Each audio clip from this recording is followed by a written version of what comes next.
India lives very largely in villages, although during recent times the urban population has been increasing very rapidly. About 80% of our people still live in the villages.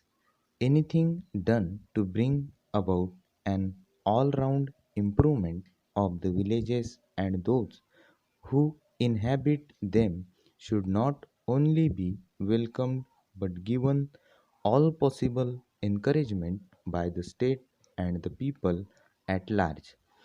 Mahatma Gandhi therefore attached the greatest importance to the welfare of villages. It is a happy idea to inaugurate the community development program on his birthday. Para. The terms community development and community project may be new, but the concept is very old. Basically, this concept means many sided development of villages as distinguished from development relating to particular aspects. Experience in the working of the grow more food programs as well as the programs undertaken by various state governments and private agencies functioning in the sphere of village uplift has established that all aspects of rural life are interrelated and that no lasting results can be achieved if individual aspects of it are dealt with in isolation. This does not mean that particular problems should not be given prominence, but the plans for them should form part of and be integrated with those for achieving the wider aims.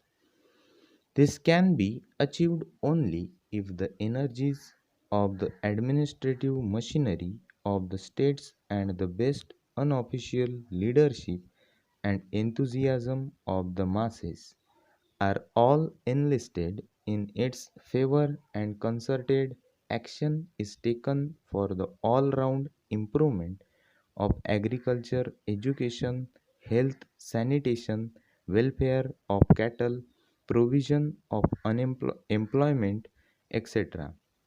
Under the inspiration given by Gandhiji, a large amount of selfless work has been done by his followers in various parts of the country, and other organizations and individuals have also done considerable work in that direction. The resources, however, both in money and technical personnel available to these have been limited, and the progress consequently has not been as rapid or extensive as one would have wished. The undue United States Technical Cooperation Agreement of January 1952 has, I am happy to say, opened up new possibilities of advance along these lines. I have always believed that the Indian peasant is no novice in agriculture and has practical experience which goes back to many generations. The Bihar peasants has taken to the cultivation of new varieties of sugarcane. Over. Second passage. Be ready for it. Ready? Start. The most serious problem facing the country today is the one relating to insufficient production of food in the country. Even before the last Great War, India had been importing about 2 million tons of rice every year from Burma. The deficit has increased as a result of partition, in consequence of which the surplus areas of West Punjab and Sindh have gone over to Pakistan. The increase in annual demand for food grains on account of increase in population has also been appreciable. To augment internal supplies, it has been necessary for government to import large quantities of food grains. The imports in the year 1991 reaching the figure of 47 lakh tons. Para, our planning commission, the government and all thoughtful people have been anxiously considering ways and means of increasing the food production for the purpose of closing this gap between production and requirement. The big river valley projects, some of which are already taken in hand and others which are under contemplation, will take time to be completed and are not expected to yield immediate results. For meeting the present deficit, we shall have to rely very largely on the minor irrigation projects such as wells, tanks, and tube wells.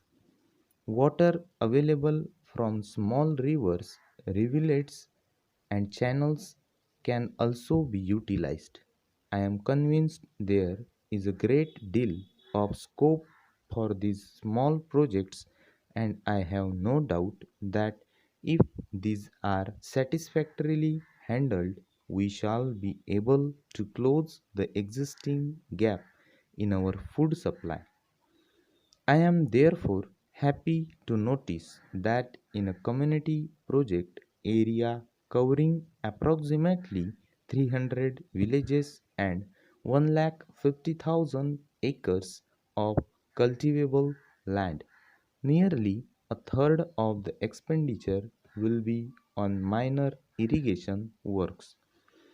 If these are carried out through cooperative societies and the people living in these areas contribute in labor which absorbs nearly 80 to 90% of the expenditure on the small irrigation projects, the amount made available for this purpose will be very much more than would otherwise be the case.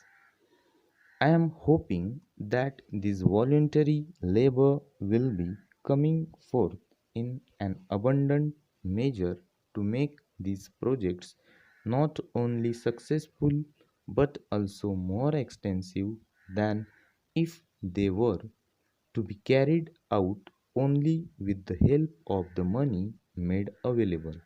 Para. Next to water comes manure. These may be either chemical or organic or rather a combination of both. For chemical manure, provision has been made for 108,000 tons of fertilizer in the agreement with the TCA. These will be supplemented by supplies from the output of the Sindri factory. Over.